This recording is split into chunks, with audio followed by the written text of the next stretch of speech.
Yep, papasok na tayo. So, Premium Gears. Yan ang mga nag-provide ng sticker ko. At saka yung sticker. At saka yung jersey. Jersey yung sinusuot ko sa biyahe. Premium Gears. Tingnan nyo sa Lazada, Shopee. Nandun yung Premium Gears. Hindi ko marinig sarili ko. So, ang ginagawa ko ngayon, kagaya ng plano natin, nagsiset up na ako ng mga units, no? So, 3 months in na ako. 3 months in na ako dun sa pinagtatrabahoan ko. Marami na ako natututunan, no? Nagtatrabaho ka na, binabayaran ka pa. Natututo ka pa. Kasi actually yung 1 month training is free. Free siya, may sahod ka na. Ganyan sa mga sa mga BPO, titrain ka nila, kaya nga sinasabing no experience necessary, no experience ang kailangan, no.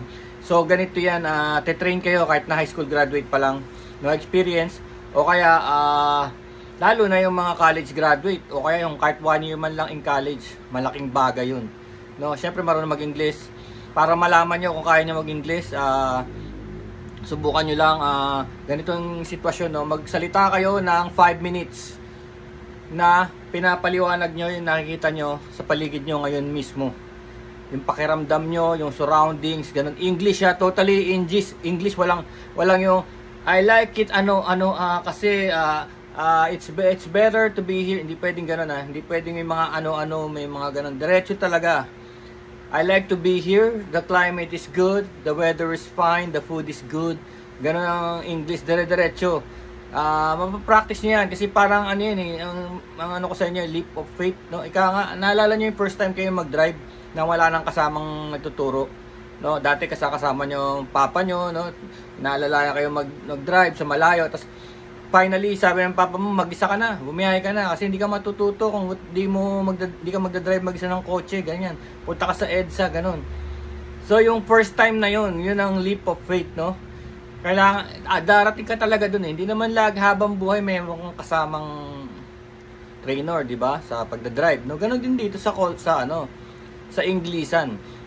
Kailangan subukan mo. Kailangan, practice mo na kaagad, tapos kumausap ka na kaagad ng Amerikano. Kaya kumausap ka ng kaibigan mo na sanay na rin sa English, no? Mag-Inglesan kayo. Kasi makukuha mo yun. Kasi, minsan makikita mo, parang, alam mo na, may dual personality yung mga ibang hindi actually sa ugali, kundi sa sometimes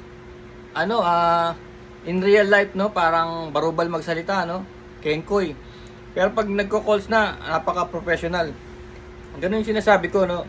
Sometimes di mo ma-recognize sa boses yung itsura ng tao o ugali ng tao, no, totally different, no. Kaya nagse-set up na ako, kagaya ng plano, magse-set up tayo ng mga laptop. Sabi nila desktop daw kasi yung desktop na mga nabibili sa mga surplusan, yung mga compact, lang yun parang Pentium 4 yun yung first generation mura na lang yun yung isang kahon nun, yung isang unit nun 3,000 to 4,000 lang yung 5,000 may kasama ng monitor yun, keyboard at saka mouse, no, complete set na yun, yung sa 5,000. So pwede ka mag setup ng isang ganun, tapos kumuha ka ng trabaho sa online. Ang dami sa online. Iba na panahon ngayon. Pwede kang magtrabaho sa online, so babayaran ka na lang by GCash or by bank transfer. Ganun na. Etong sinasabi ko sa inyong work, I work from around the world. No, yung mga professionals na kailangan ng sekretarya, hindi na sila kumukuha ng sekretarya, kumukuha na lang sila sa internet ng sekretarya nila, tatanggap ng calls nila, gagawa ng appointment, tas gagawa ng mga documentation, mga doktor, mga engineer, mga ganon.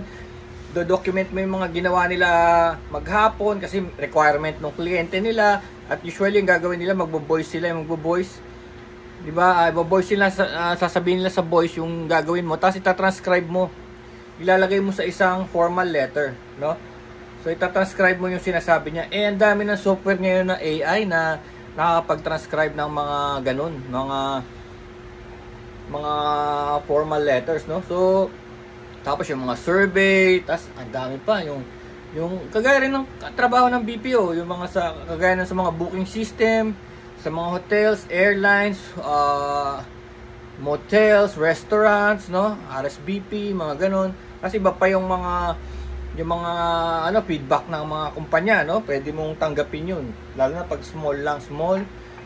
May number of hours ka lang na bubunuin para tambayan yon.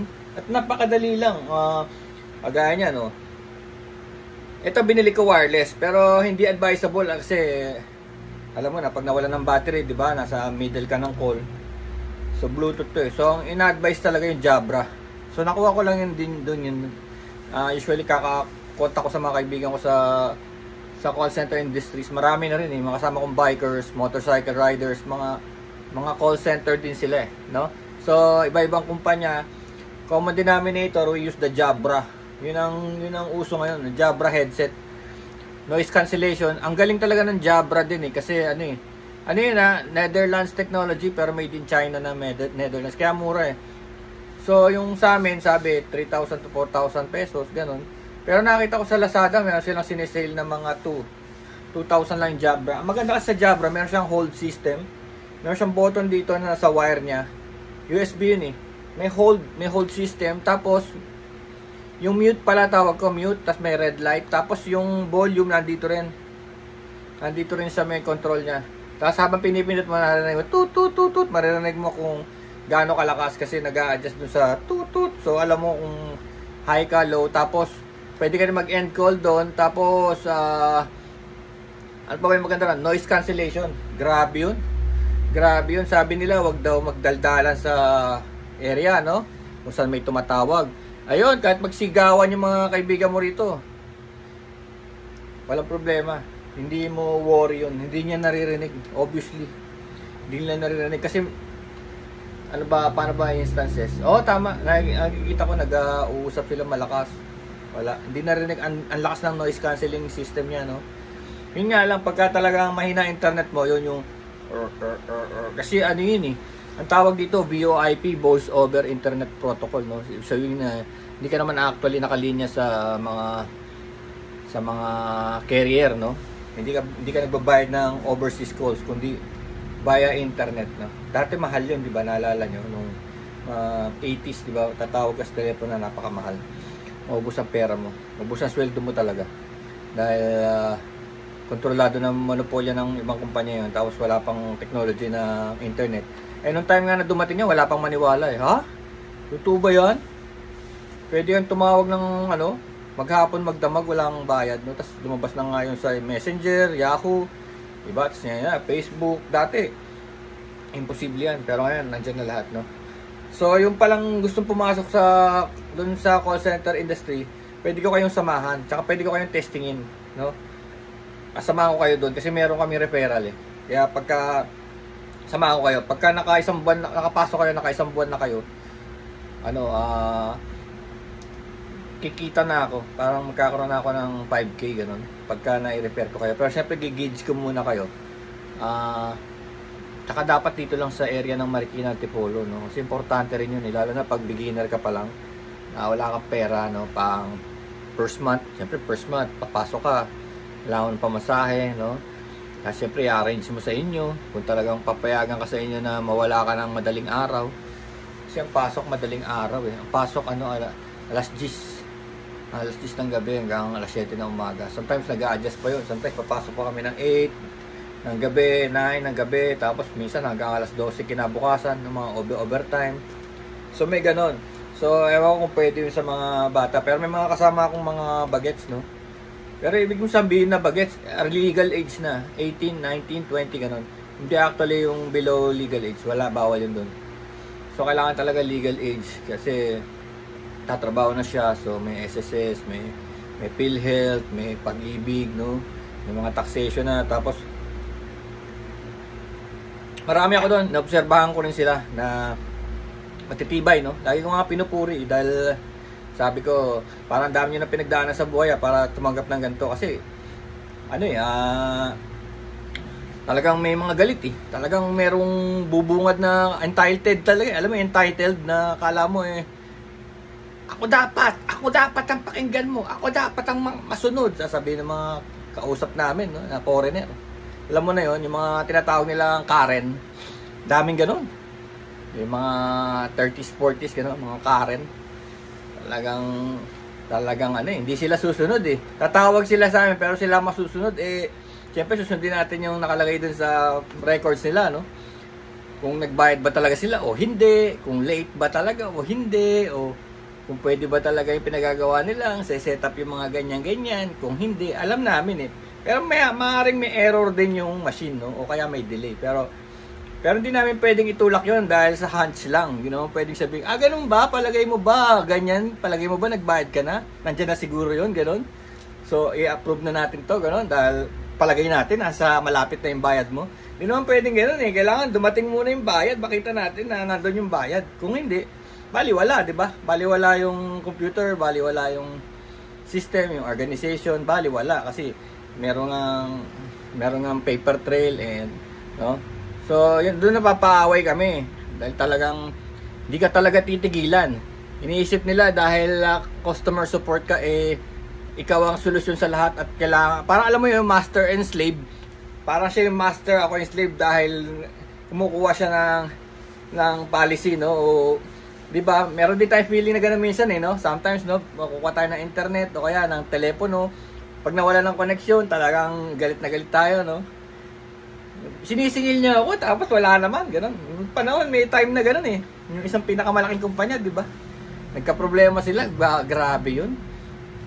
Bayad ka ng bayad, tapos wala naman palang internet, no? So, di mo alam, gigising ka na umaga, wala ka na palang internet. Tapos dead ma lang, di talaga nila bibitawan yung pera mo.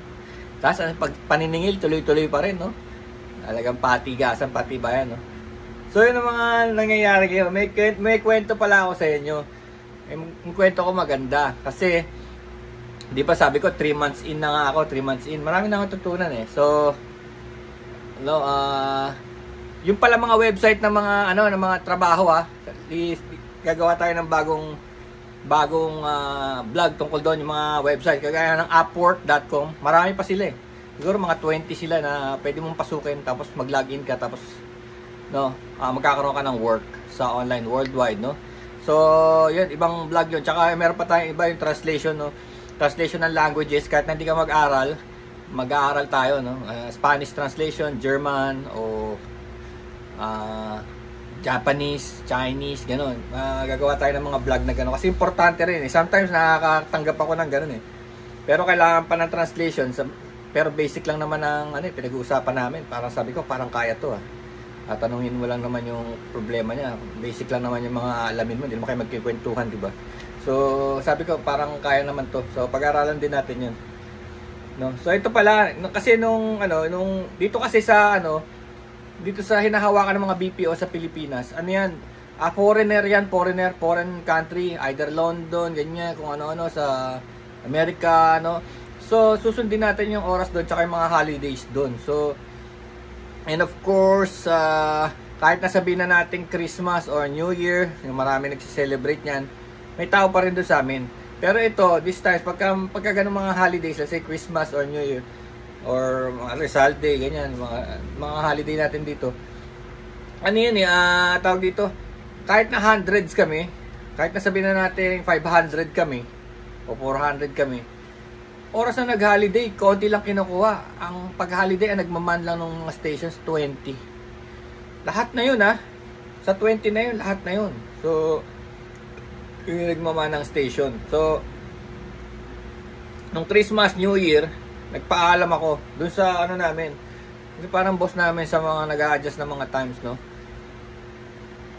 Nung una, hindi ako in-approve, no? Pero bandang huli, in-approve ako. So, pag sinabing gano'n, baguhan pa lang kami. Pag sinabing gano'n, tawag doon, bakasyon na walang bayad, no? Pero okay lang kasi Pasko naman, Pasko, New Year. So, pinayagan ako, wala ako doon. Wala ako sa trabaho nung Pasko, New Year, no? So, this time, meron silang holiday sa Amerika. Nung Lunes. Importanteng holiday sa kanila yun, si Martin Luther King. Dr. Martin Luther King yung nagprotesta laban sa equality ng skin color, no? So either black or white should have equality, kasi nung time na yun talagang pine-persecute yung dahil lang sa kulay, di ba? So yun, si Martin Luther King assassinate yun sa balcony na sa Amerika. So nung na-assassinate yun, nag-riot, no? Talagang sila na ayaw nila. 1 linggo yata yung riot na yun sa kalye, no? Na bigyan ng pansin yung equality, equal rights, no? Dahil pare-pares naman tayong tao, kahit na ano pang kulay ng balat natin, pare-paras tayong citizens of humanity. Sana maintindihan nyo ng mga tao, ng mga politiko na we are all citizens of humanity. Yung iba, ayaw papasukin yung ibang lahi, lalaagawin daw yung trabaho natin, yung resources natin. Paano, may mga elitistang lahi na ayaw magtrabaho talaga, no? Meron naman papasok dito na kahit na anong trabaho papasukin, kahit na madumi o ano, basta kumikita lang, ang baba, di ba? Kaya tignan mo yung mga labor galing sa mga Asian people, Mexicans, di ba? Wala silang reklamo. Kahit walang healthcare, kahit walang overtime, di ba? Kahit day by day sa ano lang, subsistence, payag sila. Ayaw naman ng mga ibang lahi yun.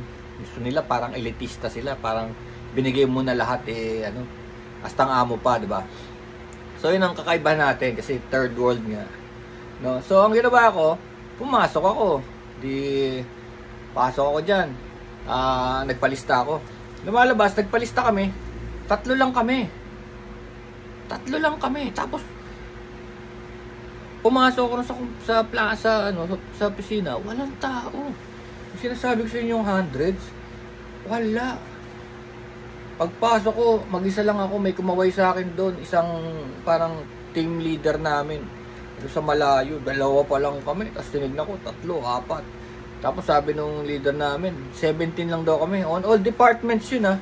Doon sa akin, doon sa linya ko, parang lumalabas, parang may nakita akong 8 kami siguro. 8 doon sa linya ko.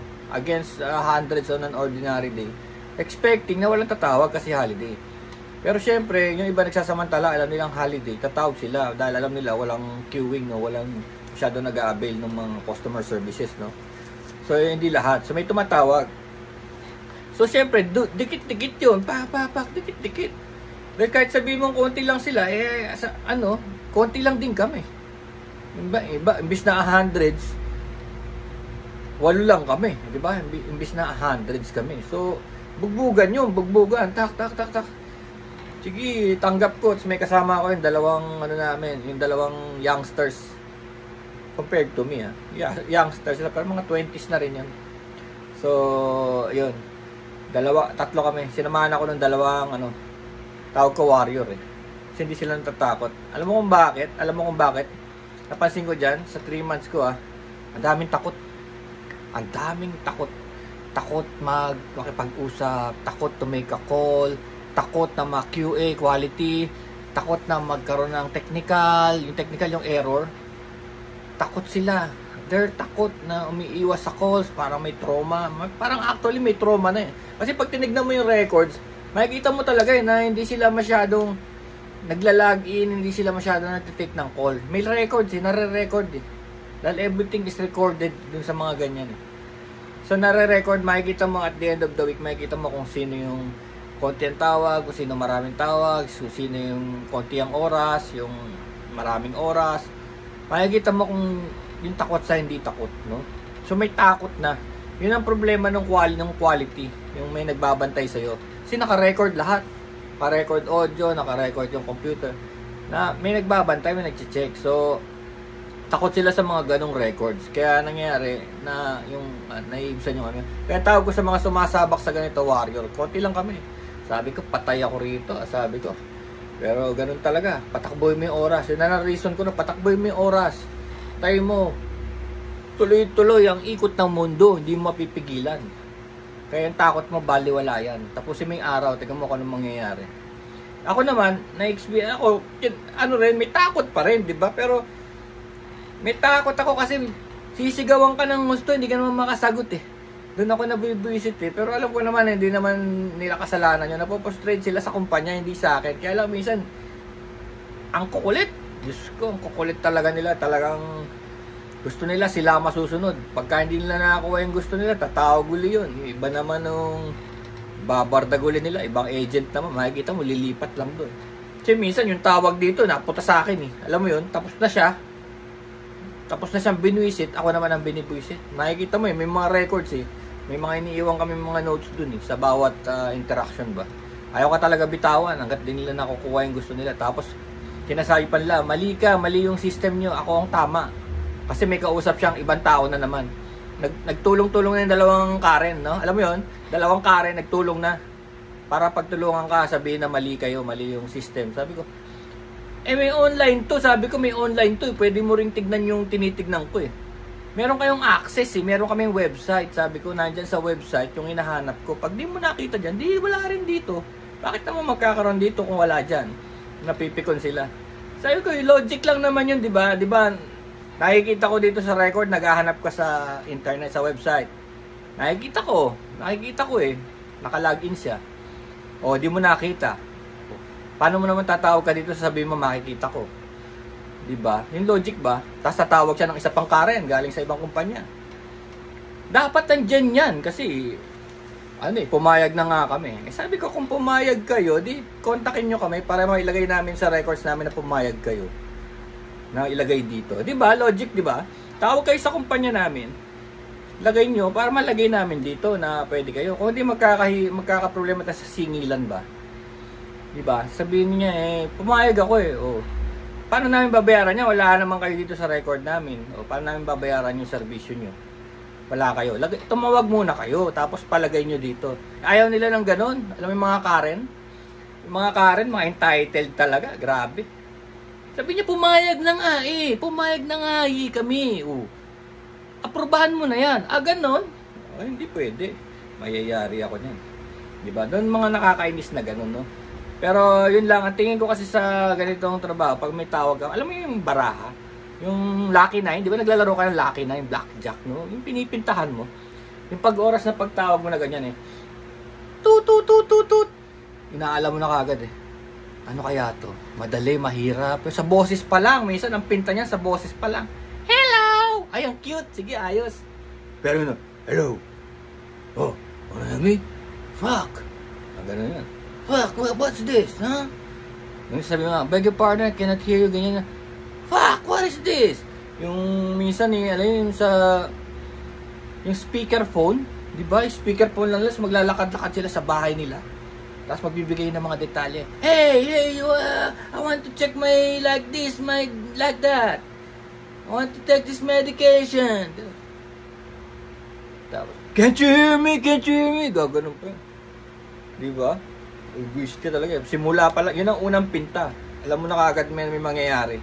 May mangyayaring di maganda. So isip mo, gagalaw ka na kagad. Paano kaya ma-dispatcha to? No? Paano kaya ma-dispatcha to para matapos na baka kung saan pa makarating yung namin, di ba? Di kasi maganda yung yung makikipag-away ka. Never ako nakipag-away.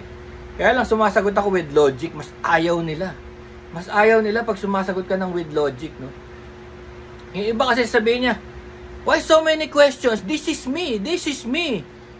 Diba? Why so many questions? Siyempre, bine-verify mo kung siya nga yun. Diba? Ayaw naman namin na may tatawag dito nagpapanggap, yung nag-steal ng identity. Diba? Tinatanong namin, pangalan mo, what is your, kailan pinanganak, saan ka nakatira, anong phone number mo, tanong.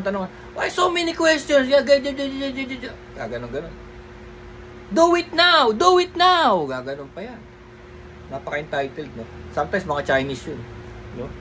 Alam mong mayayaman, alam mo kung bakit? Ang lalaki ng premium. Ang lalaki ng binabayaran nila sa insurance. I mean, ang lalaki, $7,000 monthly. Hindi ka magkakaroon ng ganong malalaking dahil malaki rin sweldo mo. So pag nagbabayad ka ng 7,000, convert mo sa peso yon para magbayad kayo, napaka-entitled. Do it now! Don't ask too many questions. Ayan. Ilang segundo, sabi niya, gagawin mo lang naman niya ilang segundo. Dahil pantagon. Diba, sasabihin pa niya, gagawin ilang segundo. Para silang yung mga parang akala nila siguro tauhan nila ako sa kumpanya nila, no? Siguro ganun siya sa kumpanya nila, no? Ganun siya mag-utos na, do it now! 2 seconds! Ganun. Alam mo yung talagang meat grinder. Ganyan yung mayayaman eh. Kaya sila yumaman eh. Pupush na magtrabaho, tapos diretso na sila uuwi. Yan ang mga kwento ng mga yumaman ng gusto eh. Talagang yumaman sila sa likod ng mga ng mga mahihirap na empleyado nila. Ganyan sila yumaman, abuso, no? Hindi ka babayaran ng overtime, pagtatrabahoin ka ng 20 hours a day. Tapos sila ando sa bahay nakauwi. Papasok lang uli yung pag mambulyaw na naman. What happened to the sales? You did not finish this. Don't sleep. You sleep when you die. Kaganyan yung mga yan. Kaya mag-ingat kayo doon. Huwag kayong papagamit sa iba dahil isa lang ang buhay nyo. Yung kalusugan nyo, pangalagaan nyo. So yun lang muna. Nahaba na nito. Sige. Peace bros, peace.